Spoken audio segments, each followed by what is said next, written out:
Hello, ladies and gentlemen. It's Nuclear Skull 87, perhaps known by my real name, Luke Joseph Murphy, and my other nickname, Luke the Nuke. And in this video, which is obviously not a gaming video of any sort, I thought I would talk about a certain subject that has fascinated me for years now. The idea of the 30-year nostalgia cycle, or sometimes called the 30-year nostalgia pendulum.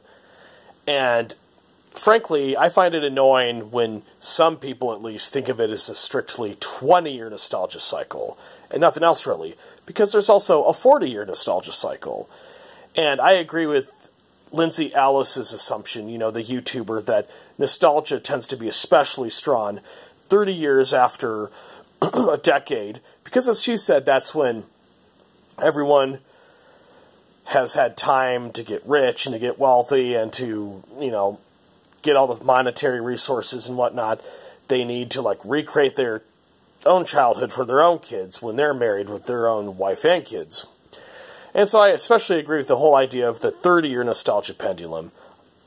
And because now the reason I'm a little bit annoyed by the idea of some people thinking of it as always nostalgia from a previous decade, always resurfacing 20 years after that decade and nothing else, is because, as my mom and my older sister said, it's too early for nostalgia for that decade, only 20 years ago or 2 decades earlier, to become really prevalent. You know, I think it takes a full, 30 years altogether for nostalgia for that decade to really peak at its maximum.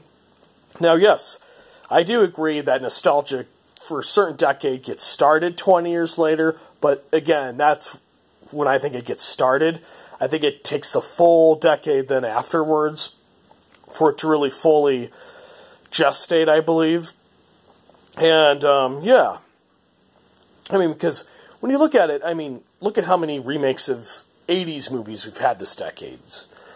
You know, we've had a RoboCop remake, a Karate Kid remake, a Ghostbusters remake, and there was a Teenage Mutant Ninja Turtles movie reboot in 2014, exactly almost 30 years after the Teenage Mutant Ninja Turtles comics, you know, were released for the first time and introduced to people in the year 1984. And I think that's why I especially agree with the whole notion of the 30-year nostalgia cycle. Of course, there's other nostalgia cycles, like a 40-year cycle, and what I think of as what they call the 20-year cycle.